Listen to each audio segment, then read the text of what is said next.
આ યાર્ડની અંદર આપણે જે મુખ્યત્વે માંગણી કરી દોસ્તો, આપણી માંગણી ગેરવ્યાજબી બિલકુલ નહોતી.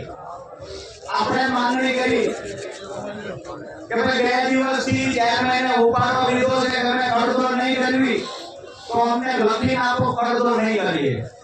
ચેરમેને લખીને આપવાની ના પાડી. આપણી બે વાત હતી કે ભાઈ તમે અહીંયા હરાજી સમયે જે રીતે અમારા કપાને ચેક કરવો હોય એ રીતે ચેક કરી લ્યો. એકવાર એના ભાવ થઈ ગયા પછી વેપારીએ ફરજિયાત એ કપાસ લેવો પડશે. પછી આના કાની કરે તો અમે હટાવશું નહીં. ચેરમેને એવું કીધું કે કોઈ વેપારી આવું કરશે તો અમે એનું લાયસન્સ રદ કરશું. આપણે કીધું લેખિતમાં આપો, તો કે લેખિતમાં નહીં આપું. આપણી બીજી માંગણી જે હતી એ પણ એકદમ વ્યાજબી હતી કે ગુજરાતના કોઈ માર્કેટિંગ યાર્ડમાં એવું કહેવામાં આવતું નથી હરાજી થઈ ગયા પછી કે ખેડૂત પોતાના ખર્ચે વેપારીના ગોડાઉનને કપા નાખવા જાય. આવું તો ક્યાંય કહેવામાં આવ્યું નથી. તો માત્ર બોટાદ માર્કેટિંગ યાર્ડમાં જ આવું શું કામ? આપણી બીજી માંગણી એ હતી કે બોટાદ માર્કેટિંગ યાર્ડમાં અમારો કપાસ અમે ખાલી કરી દઈએ, પછી અમારા ખર્ચે હરાજી થયા પછી આ દરવાજા બહાર અમે કપાસ નહીં લઈ જઈએ. મારી માંગણી બંને વ્યાજબી હતી. હું તો હાથ દોસ્તો, આપણે આ માંગણી કરી એકદમ વ્યાજબી માંગણી છે, લીગલી કાયદેસર આપણી માંગણી છે. પરંતુ અહીંના ચેરમેન ખેડૂતોની વાત સાંભળવાની જગ્યાએ અહીંયાથી ઓફિસોને તાળા મારી ભાગી ગયા છે. અહીંના ડિરેક્ટરો અમારે તો મોટા ઉપાડે કહેતા હતા કે રાજુભાઈ આવે એટલે બધા જવાબદારી લેવા છે. ડિરેક્ટરો ભાગી ગયા છે. વેપારીઓ જેને કરતો કરી કરી ખેડૂતોના પરસેવા લોહીની કમાણી ખાઈ ગયા છે, દૂષી ગયા છે, એવા વેપારી અને કમિશન દલાલો પણ પોતાના ઘરે જતા રહ્યા છે. અહીંયા વધુ તો વધુ કોણ? આજે ખેડૂત વધ્યો અને એ ખેડૂતના દીકરા એટલે કે જવાન પોલીસ વધ્યા. અહીંયા બાપ દીકરાને હામ ભેળવી દેવાનું કામ ભાજપના મળતિયા વેપારી અને ભાજપ સાથે મળેલા યાદના સત્તાધીશો કરે છે. દોસ્તો, આવી વાત એટલી છે કે અહીંયા 10 વાગે આપણે આવ્યા ત્યાર પછી આપણે શાંતિથી રજૂઆત કરી, ધીરજ રાખી. ચેરમેન સાંભળવા આવ્યા તો આપણે ચીચિયારી ન કરી. આપણે કીધું ભાઈ અમારા મહેમાન છો, તમે આવો, સાંભળો, ખેડૂતોની વેદના સાંભળો. ચેરમેન વેદના સાંભળવા આવ્યા પણ વેદનાની દવા કરવાની રજૂઆત કરી છે આપણે, તો એમાં ચેરમેન પાસે સમય નથી. ચેરમેનને કોઈને પૂછવાનું છે ભાજપના ઉપરના નેતાને કે અમે કરતો કરવાનું બંધ કરીએ કે કેમ, અમે ખેડૂતોને લૂંટવાનું બંધ કરીએ કે કેમ? ચેરમેનને કોઈને પૂછવાનું છે. આપણે કહીએ છીએ પૂછીને આવો, ત્યારે પૂછીને આવશો પછી આ યાર્ડમાં હરાજી ચાલુ થશે.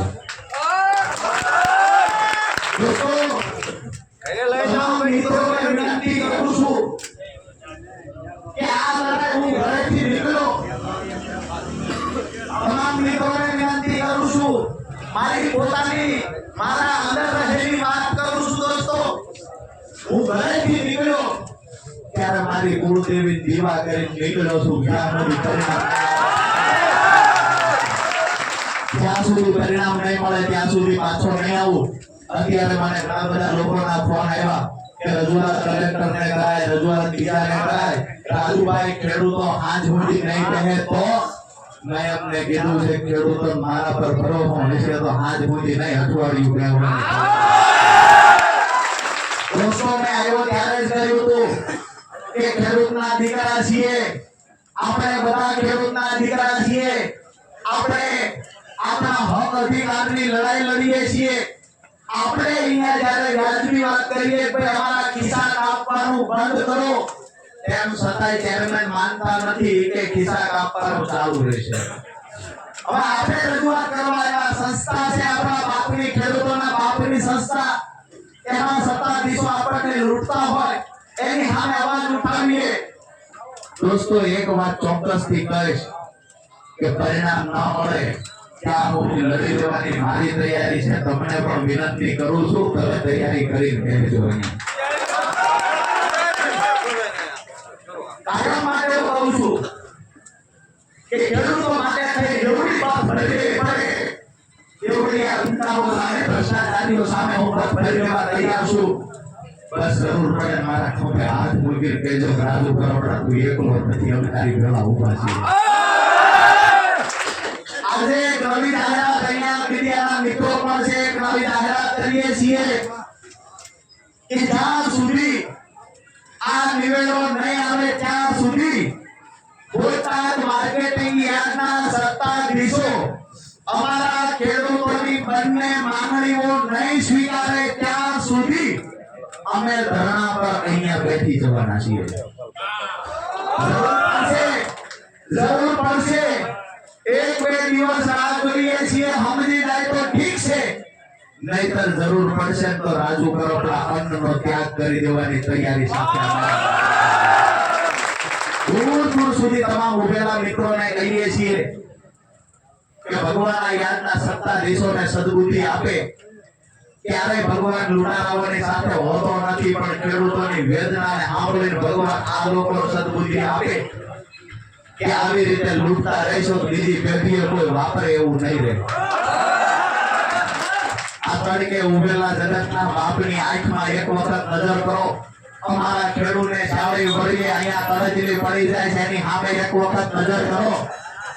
વીઆઈપી ગાડીઓમાં ચશ્મા ચડાવી ફરો છો, અહીંયા ગોડાઉનના નામે લૂંટ ચલાવો છો, નવી નવી ભરતીના નામે લૂંટ ચલાવો. અમારી સંસ્થાને તમે લૂંટી લીધી, સંસ્થાને લૂંટી લીધી, ખેડૂતોને 12 વર્ષથી લૂંટી રહ્યા છો.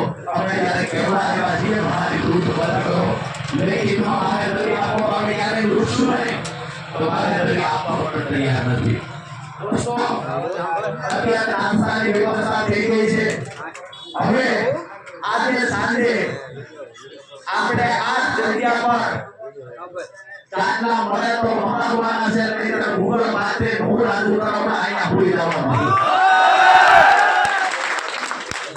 જે થવું હશે એ થાય. તમને બધાને વિનંતી કરું છું, પોલીસ વાળા રાહ જોઈને બેઠા છે, ખેડૂત ઓછા થાય તો રાજુભાઈ લઈ જઈએ. બેઠા છે, એમને કહીએ છીએ કે 35 વર્ષ પછી પહેલી વાર બોટાદમાં ખેડૂતો એક થયા છે અને એને બતાવ્યું છે જગતના બાપની તાકાત શું કહેવાય.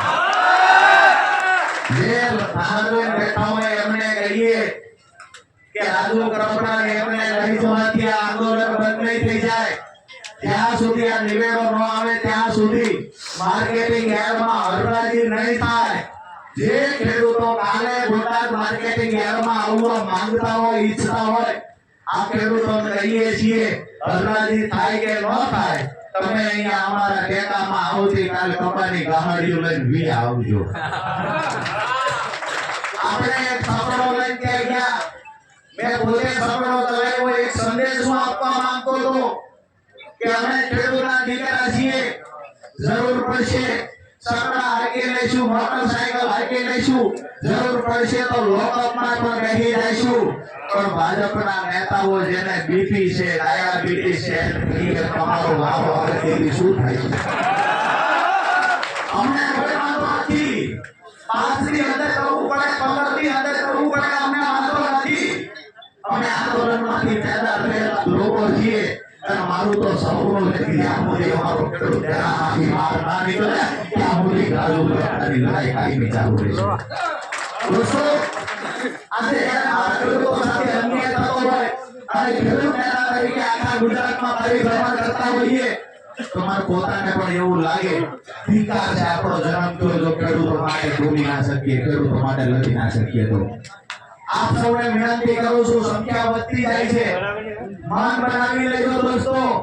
આજે ભેંસું ધોવાનું, ગાયું ધોવાનું ટાણું થાય, મન બનાવી લેજો. બહેનોને કહેજો આજનો દિવસ કામ કરી લે, જરૂર પડે તો તમે લાવો કામું દઈ તરત પાછા આવજો. મેં પહેલા પણ કહ્યું, અત્યારે પણ કહું છું કે આ લડાઈ બોટાદ માર્કેટિંગ યાર્ડમાં પરિણામ સુધીની આર પારની છેલ્લી લડાઈ છે. 2 દિનનો ટાઈમ આપે, 3 ત્યાં ઘડીએ આંદોલન કરવાનું, ઘડીએ ખેડૂતોએ મેદાનમાં આવવાનું. આ વખત મેદાનમાં ઉતર્યા છીએ, જ્યાં સુધી પરિણામ ન મળે ત્યાં સુધી મેદાન મૂકવા નથી. બધા તૈયાર તો છો ને? બે હાથ ઊંચા કરીને કહેજો તૈયાર છે. તો રાજુ કરોડાની તૈયારી છે.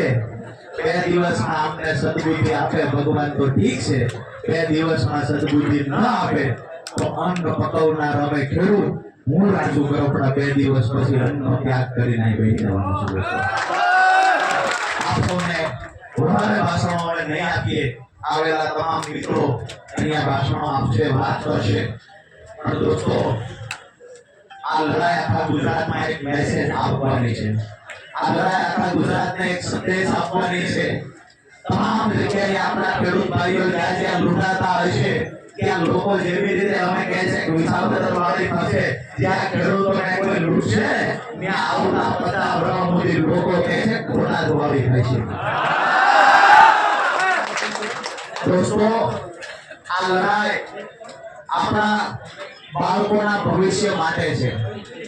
આ લડાઈ આપણે છોકરાઓને સારું લુગડું દિવાળીના તહેવારમાં પહેરાવતા નથી. આપણે છોકરાઓને પૈસા ખર્ચી મોંઘી નિહાલમાં ભણાવવા મોકલતા નથી. અને યારના 27 લાખો રૂપિયા આપણી પાસેથી પડાવી જાય કેવી રીતે સહન થાય? દોસ્તોને વિનંતી છે કે મને એવી પણ માહિતી મળી કે એવા ભાજપવાળા 5 માણસો મોકલી કાકરી ચાવો કરાવવાના પ્રયત્ન કરે. આપણે બધાએ ધીરજ અને સંયમ રાખવાનો છે. આપણે બધાએ શાંતિથી રહેવાનું છે. આગળ જે સૂચનાઓ મળતી જાય એ મુજબ કરીશું.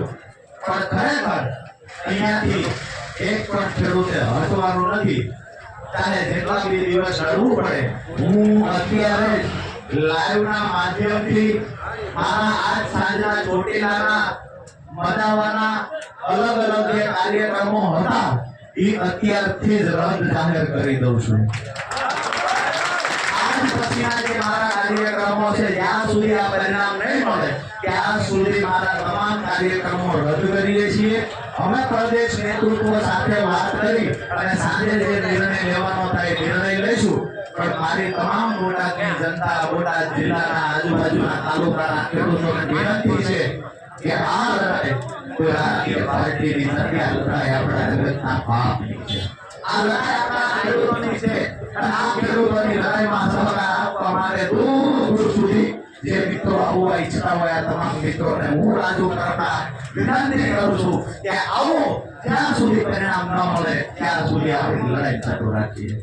બોલો ભારત